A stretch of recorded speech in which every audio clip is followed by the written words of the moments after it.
আচ্ছা, মিডিয়া কি কারণে আসলেন? মিডিয়ায় আসছি, আমার একটা মা আছে, বাপ চলে গেছে বিয়ে করে, হ্যাঁ। সৎ মার সাথে গেছে গা। আমাদের আচ্ছা, কোনো খোঁজ খবর নেয় না। আচ্ছা, অসুস্থ মারা, এখন আমি মাইশের বাড়ি ই করি, মাইশের দোকানে আর কি সেলাই মেশিনে কাজ করি। আচ্ছা। এখন কি বিয়ে শাদী বসার নিয়ত টুত আছে? মনের মতো মানুষ পাইলে বিয়ে বসবো। মনের মতো মানুষ, এত সুন্দর চেহারা, মনের মতো মানুষ পান না এখনো? আমি আগে পরে কখনো আসিনি, এখন আমি প্রথম আইছি। ওই প্রথম মিডিয়া আসলেন না? জি। আচ্ছা, যে সুন্দর চেহারা, মিডিয়া আসলেন, অনেক ছেলেরা তো আপনাকে অফার করবে, তখন কি করবেন?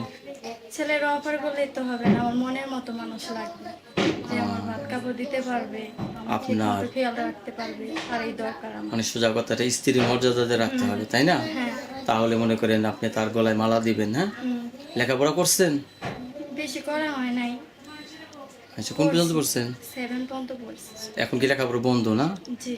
আর্থিক সমস্যার কারণে জি। লেখাপড়া বন্ধ। তো বিবাহিত ছেলেদের কেমন লাগে? আর